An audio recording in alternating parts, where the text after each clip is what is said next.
دنیا وجود میں آ چکی تھی لیکن ویران تھی، اس میں کوئی بھی آباد نہ تھا۔ اس کے برعکس آسمان پر ہر طرف فرشتے اور جنات اللہ کی عبادت میں مصروف تھے۔ فرشتوں کو اللہ نے نور سے پیدا فرمایا اور ان کا کوئی جنس نہیں تھا، لیکن جنات میں اللہ نے جنس رکھا، یعنی مرد اور عورت، تاکہ ان کی نسل بڑھ سکے۔ ان کو عقل، شعور اور خود مختاری عطا فرمائی گئی۔ پھر اللہ پاک نے ایک فیصلہ فرمایا۔ انسان کی پیدائش سے بہت پہلے اللہ تعالیٰ نے ایک ایسی مخلوق کو پیدا فرمایا جو آگ سے بنی تھی۔ یہ مخلوق جنات کہلائی۔ پچھلی ویڈیو میں ہم نے جنات کی پیدائش کے بارے میں جانا تھا۔ اس ویڈیو میں ہم یہ جانیں گے کہ اللہ کے حکم سے کس طرح جنات کو دنیا میں بسایا گیا اور پھر ان کی نافرمانی کی وجہ سے کس طرح جنات کو دنیا سے ختم کر دیا گیا۔ تو اگر آپ اس چینل پر نئے ہیں تو چینل کو لازمی سبسکرائب کر لیں تاکہ آنے والی ہر دلچسپ ویڈیوز آپ تک پہنچتی رہے۔ انسانوں سے پہلے اللہ پاک نے جنات کو دنیا میں آباد ہونے کی اجازت دی۔ یہ وہ وقت تھا جب زمین پر نہ انسان تھا اور نہ انسانی تہذیب۔ جنات زمین پر آئے اور بستیاں بسائیں، شہر قائم کیے، علاقے تقسیم کیے، قبائل اور حکومتیں بنائیں۔ وہ طاقتور تھے، تیز رفتار تھے اور لمبی عمر رکھتے تھے۔ زندگی کی شروعات میں اللہ کی عبادت کی جاتی تھی۔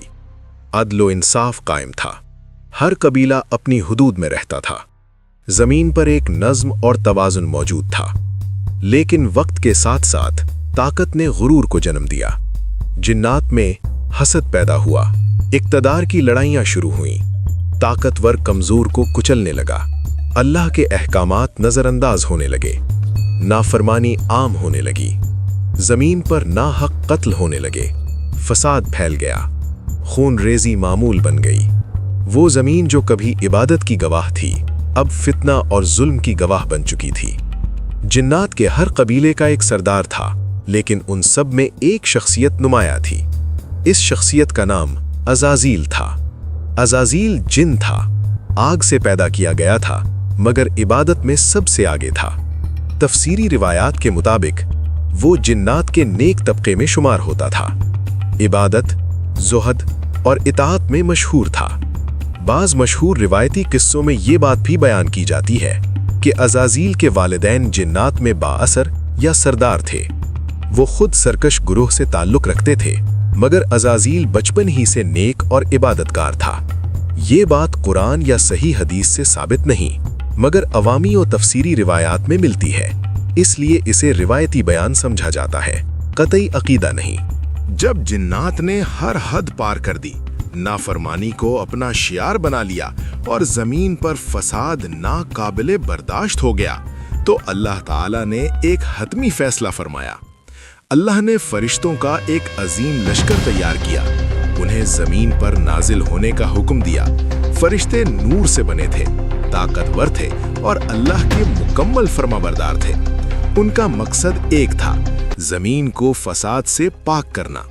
فرشتے زمین پر نازل ہوئے اور سرکش جنات کے خلاف کارروائی شروع ہوئی۔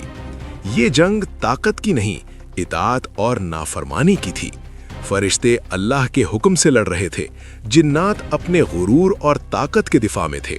نتیجہ یہ نکلا کہ سرکش جنات قتل کر دیے گئے، ان کی بستیاں ویران ہو گئیں، ان کی حکومتیں ختم ہو گئیں۔ جو جنات نافرمان تھے، فسادی تھے، انہیں یا تو ختم کر دیا گیا یا زمین کے ویران حصوں میں بھگا دیا گیا۔ لیکن سب جنات ختم نہیں ہوئے۔ جب فرشتے سرکش جنات کا خاتمہ کر رہے تھے تو انہوں نے دیکھا کہ عزازیل فساد میں شریک نہیں، وہ اللہ کی عبادت میں مشغول ہے، اس نے فرشتوں کے خلاف جنگ نہیں کی۔ تفسیری و روایتی اقوال کے مطابق اللہ کی اجازت سے فرشتوں نے عزازیل کو قتل نہیں کیا۔ یہ فیصلہ اس کی نسل کی وجہ سے نہیں، بلکہ اس کے عمل اور عبادت کی وجہ سے تھا۔ روایات کے مطابق فرشتوں نے عزازیل کو زمین سے اٹھایا اور آسمانوں کی طرف لے گئے۔ آسمانوں میں اس کی پرورش فرشتوں کے درمیان ہوئی، وہ فرشتوں کے ساتھ عبادت کرنے لگا۔